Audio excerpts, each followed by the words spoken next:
మీ అందరికీ ఆసక్తి అయింది.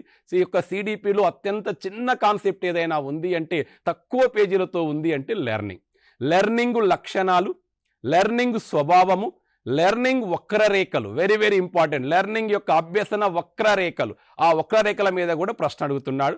అదేవిధంగా అభ్యసన సిద్ధాంతాలు, ప్రవర్తనవాద సిద్ధాంతాలు, అంతర్దృష్టి సిద్ధాంతాలు, పరిశీలన సిద్ధాంతాలు, జ్ఞాన నిర్మిత సిద్ధాంతాలు. మొత్తం ఒక్కసారి చెప్తే గుర్తుపెట్టుకోండి. థారండైక్, పౌలో శాస్త్రీయ నిబంధన సిద్ధాంతం, కార్యసాధక నిబంధన సిద్ధాంతం. ఈ కార్యసాధక నిబంధన సిద్ధాంతంలో ఆకృతీకరణ బాగా ఫోకస్ చేశాడు ప్రీవియస్ ఎగ్జామ్లో. అదేవిధంగా పునర్బలనాలు 4 రకాలు చెప్పుకున్నాం, రీఇన్ఫోర్స్మెంట్, వాటిని పదే ఎగ్జామినర్ ఫోకస్ చేసుకుంటూ వచ్చాడు. అవి కూడా ఒక్కసారి చూసుకోండి. అదేవిధంగా అంతర్దృష్టిలో మనకు కోయిలర్ సిద్ధాంతమే చూసుకుంటాం. పరిశీలన సిద్ధాంతంలో ఆల్ఫ్రెడ్ బండూరా నమూనా సిద్ధాంతం తీసుకుంటాం. అదేవిధంగా జ్ఞాన నిర్మిత సిద్ధాంతంలో వైగాట్స్కీ కావచ్చు, జీన్ పియాజే కావచ్చు, బ్రూనర్ సిద్ధాంతం, కార్ల్ రోజర్ సిద్ధాంతాలని మనం నిర్మాణాత్మక సిద్ధాంతాలుగా తీసుకుంటాం. వీటి నుంచి దాదాపు 3 ప్రశ్నలు, కొన్ని సందర్భంలో 4 ప్రశ్నలు ఈ అభ్యసన లక్షణాలు సిద్ధాంతాల మీదనే మనం పేపర్లో చూస్తూ ఉన్నాం.